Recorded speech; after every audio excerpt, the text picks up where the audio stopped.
कहानी का नाम है बहुत से कुछ ज्यादा। उसने एक्टिवा स्टैंड पर खड़ी की, सीट उठाया, पानी की बोतल, पर्स निकाला, हाथों का ग्लव्स, समर कोट और चेहरे को ढकने वाला दुपट्टा लपेटकर डिग्गी में डाला और लॉक लगाकर ऑफिस की ओर बढ़ते हुए हाथ घड़ी पर नजर डाली। 10:30 बजने ही वाले थे। उफ, लाख चाहो समय से 2-4 मिनट पहले पहुंचने की, पर देर हो ही जाती है। मैडम की भ्रुकुटी आज भी चढ़ी ही होगी। ये नया नियम भी तो उन्होंने ही निकाला है। अभी तक सब अपनी अटेंडेंस डिपार्टमेंट के रजिस्टर पर ही लगाते थे, पर अब सारे रजिस्टर प्रिंसिपल ऑफिस में मौजूद हैं। वहीं जाकर साइन करो। 10:30 से लेट हुए कि आधे दिन की छुट्टी मंजूर। सभी प्रिंसिपल मैन को मन ही मन गरियाते हैं। इस नए नियम ने सबको परेशान कर रखा है। अब तक सब अपनी मर्जी के मालिक थे। जब जिसकी पहली क्लास होती उससे 5-10 मिनट पहले कॉलेज पहुंचता और अंतिम क्लास के बाद कॉलेज छोड़ देता। टाइम टेबल बनाए ही ऐसे जाते थे कि 10:30 बजे आने वाला, 2-2:30 बजे फुर्सत, और 5 बजे तक कॉलेज में रहने वाले प्रोफेसर्स की आमद 12 बजे तक। बरसों से ऐसा ही चलता आ रहा है। अब ये नया नियम, ऐसे नियम कानून की किसी को आदत तो है नहीं, सो अच्छी अफरा तफरी मची है आजकल कॉलेज में। वो हड़बड़ाते हुए ऑफिस की ओर बढ़ती है। अभी तक मैम ने उस पर कोई रिमार्क नहीं किया है। मैडम अरुणा और मैडम शीला बरामदे की सीढ़ियां उतर रही हैं। उसने दोनों का अभिवादन किया और ऑफिस में घुस गई। प्रिंसिपल मैम ने उड़ती सी दृष्टि उस पर डाली और मैडम आर्या से सरगोशियों में कुछ बतियाने लगी। उसने उन दोनों का भी अभिवादन किया और रजिस्टरों की भीड़ में अपना रजिस्टर तलाशते हुए प्रिंसिपल मैम को ऊपर से नीचे तक नजर डाली। उनकी उपस्थिति से यूं भी कोई निर्लिप्त रह ही कैसे सकता है। इतना चकाचौंध करता व्यक्तित्व है उनका। नक्श शिक तक सुंदरता की मूर्ति, भक गोरा रंग, जिस पर थोड़ा भी गुस्सा या खुशी लाली बनकर छिटकने लगती। देह यष्टि से लेकर नाक नक्श सभी सुंदरता के पैमाने में दुरुस्त। हिंदी की मिताली दीदी उन्हें शिवानी की नायिका कहती। अरुणा मैम आहें भरती, बाप रे, अभी इतनी अपीलिंग है, जवानी में तो मार काट मचा दी होगी। मार काट शायद सचमुच मची हो। ऐसी चर्चा थी कि किसी जमींदार परिवार के बिगड़ैल बेटे ने सरेआम उठवा लिया था इनको। मैडम आर्या अब भी सरगोशियों में बातें कर रही थी। चमची आजकल मैडम को अपनी मारुति में ढोती है। डॉक्टर वाजपेयी के सामने वे दोनों कितनी कंट्रास्ट दिखती हैं। मोटी नाटी बेडौल डॉक्टर आर्या और सूखी सांवली बदसूरत वो खुद डॉक्टर सुरेखा शर्मा। कहाँ डॉक्टर वाजपेयी की चकाचौंध करती खूबसूरती और कहाँ वो दोनों बदसूरती की पराकाष्ठा। जाने मैडम आर्या कैसे बर्दाश्त करती हैं। उसे तो कॉम्प्लेक्स होने लगता है। अपने रंग रूप को लेकर कॉम्प्लेक्स तो उसे बचपन से रहा है, खास तौर पर जब सामने उससे ज़्यादा या उससे बहुत ज़्यादा खूबसूरती हो। हॉस्टल में उसकी पहली रूममेट माला बनर्जी कैसी खूबसूरत थी। यूँ भी उसे अपने से ज़्यादा साफ चमड़ी खूबसूरत ही लगती। फिर माला तो कुछ ज़्यादा ही साफ सुंदर थी। वो कमरे में रहती तो उसका मन किसी काम में नहीं लगता था। एक आतंक सा महसूस होता। कमरा बदलती तो किस बहाने से, पर इसकी ज़रूरत ही नहीं पड़ी थी। वह खुद ही कमरा बदलकर चली गई थी। शायद इसकी बदसूरती उसे असह्य लगी हो। ऑफिस से बाहर निकली ही थी कि मोबाइल बज उठा। ये इशू भी कितनी बार डांट चुकी हूँ, ऐसी बेहुदा रिंगटोन मेरे सेल पर मत डाउनलोड किया करो। पर उधर से मर्दाना आवाज, मैं राजेश खरे। ओह हाँ कहिए। जल्दी में उसने स्क्रीन पर उभरा नाम नहीं पढ़ा था। इनका नंबर तो फोन बुक में है। उसकी आवाज का टोन सहज ही उतार पर आ गया। हाँ कहिए। मैं भोपाल जा रहा हूँ। तो मैं क्या करूँ, दिमाग में बजा पर मुंह से हूँ हाँ ही निकला। आपने जो मकान बुक किया है वो किस सोसाइटी में है? जा रहा हूँ तो सोचा देख भी लूँगा। अब ये मकान की बात इन्हें कैसे पता चली? फिर अभी उसने फाइनल कहाँ किया है? इस संदर्भ में 2-1 बार ही तो गई है भोपाल। अकेली औरत के लिए सब कुछ इतना आसान है क्या?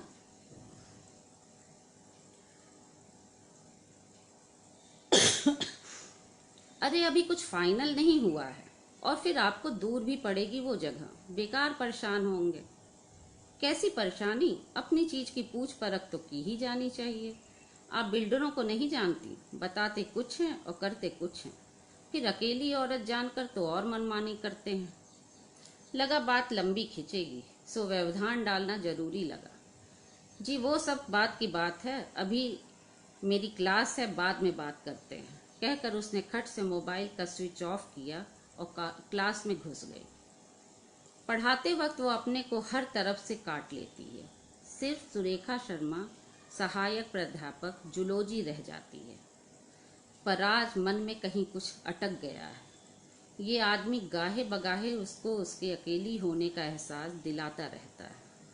कितनी आसानी से उसके संभावित आशियाने को अपनी चीज कह गया। अभी तो उसका कोई रिश्ता बना भी नहीं है। 45 मिनट की क्लास 30 मिनट में ही खत्म कर वह डिपार्टमेंट में आ गई। डॉक्टर सर्वदा शुक्ला बैठे थे, हेड ऑफ डिपार्टमेंट, और उसके पीएचडी गाइड। और कोई दिन होता तो वह इस समय का सदुपयोग कर लेती, पर आज कुछ भी कहने करने का मन नहीं कर रहा है। पर ऐसे तो वही सब बातें दिमाग में घुमड़ेंगी। अगली क्लास 1.5 घंटे बाद है, तब तक कुछ काम ही कर डाले। उसने पेपर और पेन निकाल लिया, सर के पास कुर्सी खींचकर बैठ गई। अगले कुछ पलों में पूरी तन्मयता से अपने रिसर्च मैटर डिस्कस कर रही थी। यही तो उसकी विशेषता है। कैसी भी मनोदशा हो, भीतर कितनी भी उथल पुथल मची हो, अपने काम को वह इस सब के प्रभाव से परे रखती थी। शिक्षक माता पिता की औलादों के पास सिवाय लक्ष्य के और कुछ नहीं होता, और लक्ष्य प्राप्ति के लिए होती है पसीना बहाव, कमर तोड़ मेहनत। कोई शॉर्टकट नहीं। वह माता पिता की शुक्रगुजार है कि भाइयों की तरह ही भरसक उसे भी सारी सुविधाएं दी। शायद उसका रंग रूप भी उसका कारण रहा हो। विवाह बाजार में तो उसके भाव शून्य ही थे। कैसे तो उठते बैठते अम्मा तरह तरह के लेप उपटन लगाने को दिया करती थी। संतरे के छिलकों का, चिरौंजी का, कच्ची हल्दी का, पर क्या मजाल त्वचा के रंग में कोई फर्क तो आ जाए। फेयर एंड लवली माँ ने ही खरीदी थी, तब से लगा रही है, आज भी लगाती है। इतना सब करते माँ ये सोच भी नहीं सकती थी कि वो किस कदर उसके अस्तित्व को नकार रही है। वो जो है, जैसी है वैसी ग्राह्य नहीं अपनी जननी को भी। अंदर से बहुत बहुत असहमति के बावजूद वह चुपचाप तरह तरह के उपटन अपनी त्वचा पर लीपती पोतती। शायद बचपन का वो कॉम्प्लेक्स ही है कि वो खूबसूरती बर्दाश्त नहीं कर पाती है। घर जाने के लिए वो डिपार्टमेंट से बाहर आती है। सामने केमिस्ट्री की अरुणा मैम और मैथ्स की शालिनी सीढ़ियों से नीचे उतरते दिखती हैं। उन दोनों को देखकर उसकी चाल धीमी हो जाती है। कुछ लोगों के लिए नौकरी कितनी गैर जरूरी होती है। अब इन अरुणा मैम को ही लो, रईस परिवार की इकलौती बेटी, पति डीडीए में इंजीनियर, हर छुट्टियों में दिल्ली भागती हैं। गर्मियों में जहां बाकी प्रोफेसर सेंट्रल रिवॉल्यूशन की कॉपी जांचने लू खाते यूनिवर्सिटी भागते हैं, कौन कितनी कॉपियां जांचता है, होड़ मची रहती है। इन्हें इस सब से कुछ लेना देना नहीं। ये तो कॉलेज की फैशन आइकॉन है, लेटेस्ट साड़ी, पर्स और चप्पल से लैस। पोर्च तक आते आते हिंदी वाली दोनों मैम भी साथ हो ली। पानी गिर रहा था, लिहाजा पोर्च में आकर खड़ा होना पड़ा। अरुणा और शालिनी मैम अपनी मारुति से जाएंगी, हिंदी वाली अपने पतियों के साथ। पानी धीमा हो रहा है। बघेल सर ने अपना छाता खोला और बाहर जाते हुए अपनी ही धुन में बोले, मैडम लो अपनी छातियां खोल लें। रिटायरमेंट के करीब पहुंच चुके बघेल सर के ऐसे अश्लील फिक्रों की सुक्तियों से का पुरुष प्रोफेसर हंसी दबाकर आनंद उठाते हैं और महिला प्रोफेसर अनसुना करने की कोशिश करती हैं। बेवजह कहीं दूर अपनी निगाहें गड़ा लेती हैं। औरतों लड़कियों को यूं भी बच बचा कर कतरा कर अनसुना अनदेखा करने की आदत पड़ी होती है। भीतर ही भीतर गुस्से से उबल पड़ने के बावजूद चेहरा सपाट बनाए रखना। अभी उसी दिन बैंक में वो अपनी लाइन में खड़ी थी। कानों में बजा मादर, सिर भन्ना गया। कनखियों से देखा तो 2-3 भद्र पुरुष खड़े आपस में बातें कर रहे थे। अच्छे सलीके का पहनावा बता रहा था उच्च पदस्थ हैं, पर आपसी बातचीत में वही माँ बहन की गाली। बिना इसके यहाँ के पुरुषों की बात ही नहीं पूरी होती। मन हुआ था जाकर कहे, थोड़ी सी भाषा दुरुस्त कर लीजिए, आपके व्यक्तित्व से मेल नहीं खा रही है आपकी भाषा। पर ऐसी आपत्तियां तो महिलाओं के मन में ही रहती हैं, दर्ज कहाँ हो पाती हैं। ऐसे ही शब्दों का पुल्लिंग क्या होता है, किसी हिंदी वाले से पूछे, मालूम होगा उन्हें। पता नहीं, पर मन में तीव्र इच्छा होती है जानने की और फिर पूरा जोर लगाकर उच्चारित करने की। घर आ गया था तो क्या सारे रास्ते वो सोचती ही रही थी। पोर्च के एक कोने में एक्टिवा खड़ी करनी पड़ती है। मकान मालिक की कार हमेशा बेढंगे ढंग से खड़ी रहती है। ऐसी कि आना जाना मुश्किल होता है। लोग किराएदारों को इतना गर्जुआ समझ लेते हैं। भोपाल में फ्लैट वाला मामला जम जाता तो वहीं ट्रांसफर करा लेती। कुछ एक बार ही गई है वहां पर पूरा शहर उसे पसंद आया है। कोई आपाधापी भाग दौड़ नहीं, एक इत्मीनान सा हर रोज। आश्चर्य होता है इस शहर को देखकर, इतनी बड़ी त्रासदी को देखा भुगता है इसने। खिड़की से झांक कर देखा, ईशु सो रहा था। टीवी ऑन ही था। ये लड़का भी। ताला खोलकर अंदर दाखिल हुई। अभी अभी बारिश होने से भयंकर उमस थी। कूलर ऑन करके वही पसर गई। आंखें वृत्ताकार घूम गईं। करीने से सजा चीनी मिट्टी के छोटे छोटे गमलों में मनी प्लांट के पौधे आंखों को राहत देते हैं। उसके और ईशु के ढेरों फोटो एक कोलाज में। इस कमरे के बाद एक लॉबी जिसमें ओपन किचन भी है, दीवार से लगे प्लेटफॉर्म और कैबिनेट के साथ। बाकी दोनों कमरों और वॉश एरिया के दरवाजे इसी लॉबी में खुलते हैं। सब कुछ उसकी सुविधा के अनुसार, थोड़ा फैला थोड़ा सिमटा। लोगों ने कहा भी, सिर्फ 2 लोगों के लिए 3 कमरों वाला घर, क्या जरूरत थी, थोड़े छोटे में भी रहा जा सकता था। फिर इतना सब सामान रखने की, जमा करने की क्या जरूरत। 2 तख्त रख कर भी तो काम चलाया जा सकता था। लोगों की मानसिकता ही बन गई है, अकेले आदमी या अकेली औरत की कुछ जरूरत ही नहीं होती है। उसने कई ऐसे आदमियों को देखा है जो अपनी बैचलर लाइफ बड़े ही बेढंगे तरीके से जीते हैं। कमाएंगे हजारों लाखों में, पर रहेंगे एक कमरे में या दोस्तों के संग। वो ऐसे नहीं रह सकती। उसे तो सब चाहिए, व्यवस्थित और सुविधाजनक। अपना ही शरीर उठाए नहीं उठ रहा। थकान से पूरा शरीर ऐंठ रहा है। शरीर उसे इतना नहीं थकाता जितना मन। मन में कोई बात चुभी नहीं कि फिर वो शारीरिक रूप से भी अस्वस्थ महसूस करने लगती है। राजेश के फोन के बाद से ही अपसेट है वो। उठकर ईशु के कमरे में गई। वह अभी भी सो ही रहा था। खाने की थाली वहीं पड़ी थी। कितनी बार समझा चुकी है खाने के बाद थाली हटा दिया करे, पर वो क्यों सुनेगा। इसकी ये आदतें एकदम से उसकी याद दिला देती हैं। कॉलेज से लौटती थी तो पूरा घर अस्त व्यस्त मिलता। कुछ नहीं तो कम से कम सामान को उसकी नियत जगह पर रख दो, इतने से ही घर बहुत से फैलाव से बच जाता है। पर वह क्यों समझे। तुम्हारी ड्यूटी तो सिर्फ कुछ घंटों की है, मेरी तो प्राइवेट जॉब है, कभी कभी तो 12 घंटे काम करना पड़ता है। उसका कुछ भी कहना उसका धौंस जमाना लगता। अपनी सरकारी नौकरी का उन 8 वर्षों में बहुत खंगालने पर भी उसे एक लम्हा नजर नहीं आता जब उसने दाम्पत्य का सुख जाना हो। अपने लिए एक हिकारत, अपने शरीर की एक एक हरकत से वह उस पर बड़े ही निर्दयी तरीके से जाहिर भी कर देता था। वह कब तक झेलती सब कुछ। प्रेम का संबंध खूबसूरती से होता है। बदसूरत लोग किसी भी चीज के लिए नहीं होते हैं शायद। सारा साहित्य, सारी कला, सारी फिल्में, सब कुछ में सुंदरता की यशोगाथा।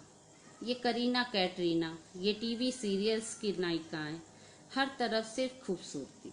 उसे दहशत होती है।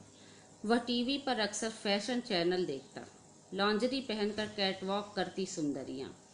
उसे वो अंग्रेजी सीरियल बहुत पसंद था जिसमें वो बड़े बड़े वच्छों वाली सुंदरी बिकनी पहने समुद्र तट पर लोगों को बचाती फिरती थी। फ्रिज खोलने और बंद करने की आवाज से जान गई यीशु उठ चुका है। इसका कोई काम भड़ भड़ा किए बिना पूरा कहाँ होता है। उमस और गर्मी अकबकाहट पैदा कर रही थी। मन हुआ कहीं घूम आए। यीशु भी कई दिनों से कह रहा है उसके सभी दोस्त दुर्गा पूजा की झांकियां देख आए हैं। यीशु को तैयार होने को कह वह भी मुंह धोने चल दी। एक्टिवा पर पीछे यीशु को बैठाकर जब वह मार्केट की ओर चली तो हवा के झोंके चेहरे को छूते भला सा एहसास जगाते रहे। सच एक्टिवा ले लेने से कितनी सुविधा हो गई है। जीवन में रफ्तार आ गई है। कई ऐसे काम जो जरूरी होते हुए भी टल जाते थे अब आसानी से मैनेज हो जाते हैं। हर कहीं जाने के लिए रिक्शा करो, कितना महंगा पड़ता था। ऑटो इस कदर ठसे होते हैं कि बैठने का जी नहीं करता। महंगा अलग पड़ता है। अच्छा खासा एक छोटी सी बात ये कहना चाहूँगी कि ये एक प्रोफेसर की कहानी है। लेकिन ये जो है ये 20 साल पहले की कहानी है जब प्रोफेसर की जो स्केल जो है वो इतनी अच्छी नहीं होती थी जितनी अब है। तो शायद कुछ चीज़ें इसमें जो दी हुई हैं जैसे कूलर की जगह अब एसी आ गया है प्रोफेसर के घर में, और एक्टिवा की जगह अब सारी महिला प्रोफेसर जो घर से भी बहुत अच्छी नहीं है सब कार से चलती हैं। तो ये कुछ चीज़ें बदली हैं पिछले 20 सालों में, वो 6 पे कमीशन और 7 पे कमीशन की वजह से। तो इसको आप ये सब चीज़ें जो है वो थोड़ी सी इसमें लग सकता है कि ये मतलब अस्वाभाविक सी चीज़ तो नहीं है। तो अच्छा ठीक है, फिर अब मैं आगे बढ़ती हूँ। एक्टिवा पर पीछे यीशु को बैठाकर जब वो मार्केट की ओर चली तो हवा के झोंके चेहरे को छूते भला सा एहसास जगाते रहे। सच एक्टिवा ले लेने से कितनी सुविधा हो गई है जीवन में। रफ्तार सी आ गई है। कई ऐसे जरूरी काम जो टल जाते थे अब आसानी से मैनेज हो जाते हैं। हर कहीं जाने के लिए रिक्शा करो, कितना महंगा पड़ता था। ऑटो इस कदर ठसे होते कि बैठने का जी नहीं करता। महंगा अलग पड़ता है। अच्छा खासा अर्न करने के बावजूद वह सस्ते महंगे के चक्कर से निकल नहीं पाती। बचपन के संस्कार हैं, मन सस्ती चीजों की ओर ही दौड़ता है। दुर्गा पूजा के दिन है, सड़कों पर भीड़ की भरमार है। चौराहों का तो बुरा हाल है। ट्रैफिक के शोर के बीच माता के गीतों की कान फोड़ू आवाजें, हिंदी फिल्मों के लोकप्रिय गानों पर भजनों की पैरोडी, इन्हें सुनकर जाने कौन से भक्त आस्था या शांति महसूस करते होंगे।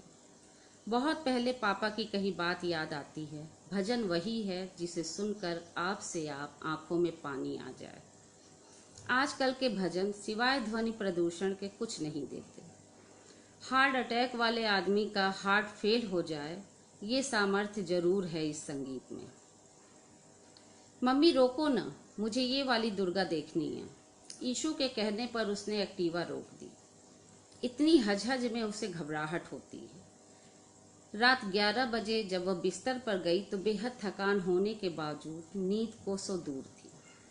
कॉलेज में उसके सेपरेशन के बारे में पूरी तरह से किसी को नहीं पता।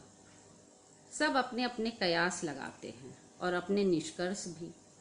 सीधे तौर पर उससे किसी ने नहीं पूछा, फिर वह क्यों बताए। समझौते, सफाई की कोशिशें, दोनों में से किसी ने नहीं की थी। वह अच्छी तरह जानती थी कि उसके विवाह में महत्वपूर्ण भूमिका उसकी नौकरी की है। उसका साधारण रंग रूप जो अक्सर बदसूरत लगता था, उनके आपसी संबंधों में पहले दिन से ही एक ठंडी तटस्थता का कारण बन गया था। छोटी मोटी किचपिच लगी रहती थी। वह शुरू से चाहता था कि उनका ज्वाइंट अकाउंट हो, अलग से उसका कोई पासबुक न हो। पैसों के इन्वेस्टमेंट के बारे में वह उससे मशविरा करती जरूर थी, उसे बताती भी थी, पर सब कुछ पूरी तरह उस पर नहीं छोड़ा था उसने।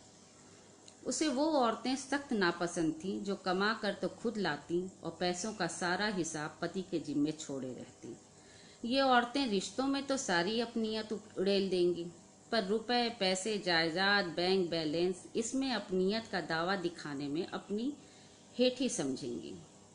उसकी माँ भी तो कामकाजी थी, घर की अर्निंग मेंबर, पर अपनी हर जरूरत के लिए पापा के सामने हाथ फैलाए रहती। शायद इसी तरह मर्द का अहम संतुष्ट होता है। माँ व्यवहारिक थी, जरा सा झुककर उन्होंने अपने लिए तमाम राहतें जुटा ली थी, और वह है कि हिसाब किताब बड़ी अक्लमंदी से करने के बावजूद रिश्तों के गुड़ा भाग में फेल हो गई। यूँ माँ उसका आदर्श थी भी नहीं। हॉस्टल में रहने के कारण उसे बहुत सी चीजें अकेले मैनेज करना आ गया है। किसी से पूछकर या किसी को बताकर कुछ करने या निर्णय लेने की आदत तभी से छूट गई। नौकरी मिली तो ये भावना और पुख्ता हो गई।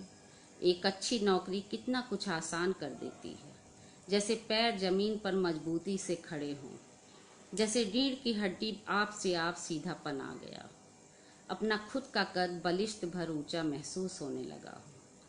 आज रविवार था, रोज जैसी भड़बड़ाहट नहीं थी। ईशु को भी सोने दिया उसने। चाय और पेपर लेकर खिड़की के सामने कालीन पर बैठ गई। सुबह की धूप पूरे कमरे में अंदर तक आती है। रोज तो नहीं, पर छुट्टी के दिन आधा पौन घंटा वह यहीं बैठती है, चाय और पेपर के साथ।